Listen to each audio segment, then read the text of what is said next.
For thousands of years, whispers of hidden gold mines have haunted the deserts of Egypt. Were they real, or just a myth? Out there, somewhere beyond the shimmering horizon of the Egyptian desert, a secret sleeps beneath the sand.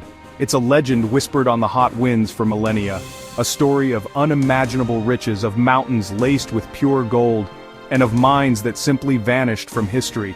These aren't just any mines, they were the private treasury of the pharaohs, the source of a golden river that flowed through one of the greatest civilizations the world has ever known.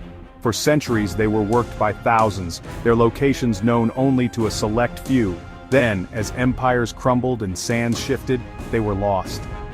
The question that haunts explorers and archaeologists to this day is a simple one. Are they still out there?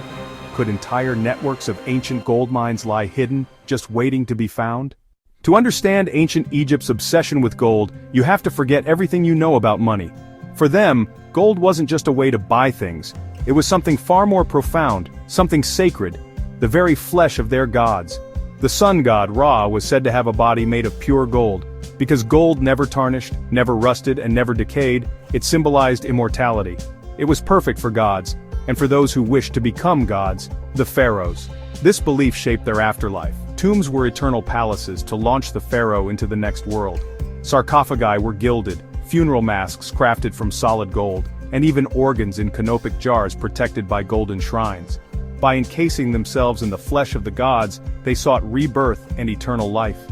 Gold captured the sun's eternal life-giving quality. Statues of deities were often overlaid with gold, perfect vessels for the divine spirit on earth. When you see a pharaoh's treasure, you're looking at a deeply religious statement. Gold was also power, an in-your-face declaration of divine right and absolute authority. Obelisks were capped with electrum to catch the first and last rays of the sun, broadcasting wealth across the land. Foreign kings wrote, "In your country, gold is as common as dust." Exaggeration or not, Egypt's golden reputation was legendary. So where did all this legendary gold come from?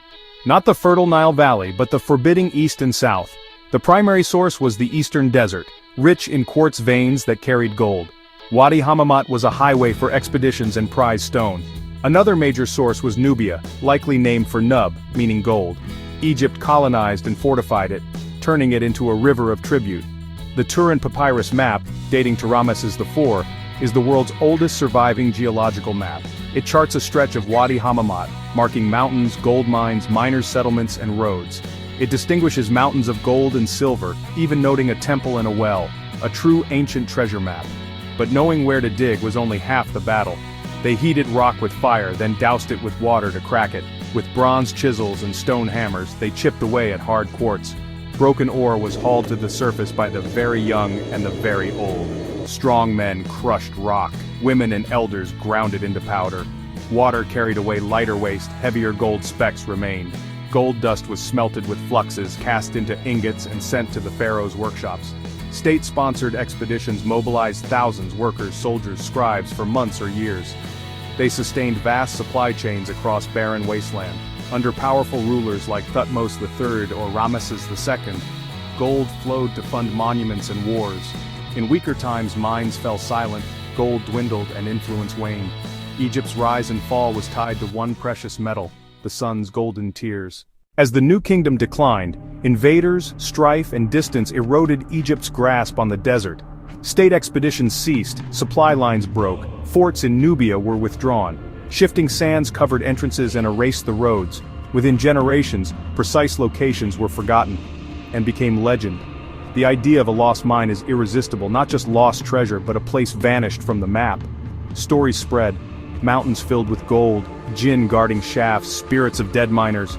Curses promised madness and death to intruders. Legends inspired real expeditions. Many never returned. Without precise maps or water, the desert swallows the unprepared. Were the disappearances mere hazards, or curses? The ambiguity fuels the myth. Guides still whisper of valleys where rocks glitter after rain and cave systems no one dares enter. Strange lights, murmurs on the wind, memory blending with folklore. The mines aren't gone. They're hiding, protected by sand and superstition, waiting for someone brave enough to find them, or foolish enough to try. And so, the legend endures. Every lost explorer adds another layer to the story. the desert holds its breath. Somewhere beneath, the past sleeps and dreams in gold. The legacy of Egypt's gold is a paradox. We see its splendor in museums, in the golden mask of Tutankhamun, and in treasures still emerging from tombs and temples. Yet the engines of that wealth, the mines, have faded into the landscape. It feels like we have the final chapter but not the beginning. Today the hunt is more intense than ever. Not grizzled prospectors but scientists, armed with technology. From satellite imagery and soil discolorations to ground-penetrating radar and drones mapping 3D terrain. Archaeologists seek context, miners' settlements, pottery, tools, inscriptions. Modern science plus ancient texts slowly piece the puzzle together. They've relocated sites in the eastern desert and Nubia, confirming the scale and sophistication of pharaonic operations. Still, the grand prize, an untouched New Kingdom mine, remains elusive. Politics and danger complicate the search. Ancient miners followed only what they could see at the surface. It's possible the richest deposits lie just beyond their reach, still buried, waiting for modern tools. Perhaps the pharaohs only scratched the surface. Lost mines, cursed treasures, hidden valleys. Egypt hasn't yielded all its secrets. Somewhere beneath the silence, a golden heart might still be beating. And the greatest discovery could be just one shovelful of sand away. Much of that gold may still sleep beneath the sands. Perhaps one day the lost mines will be found, and with them, the secrets of Egypt's golden age. If you love lost fortunes and untold stories, like this video and subscribe for more. The sands keep their secrets until we ask the right questions. See you in the next expedition.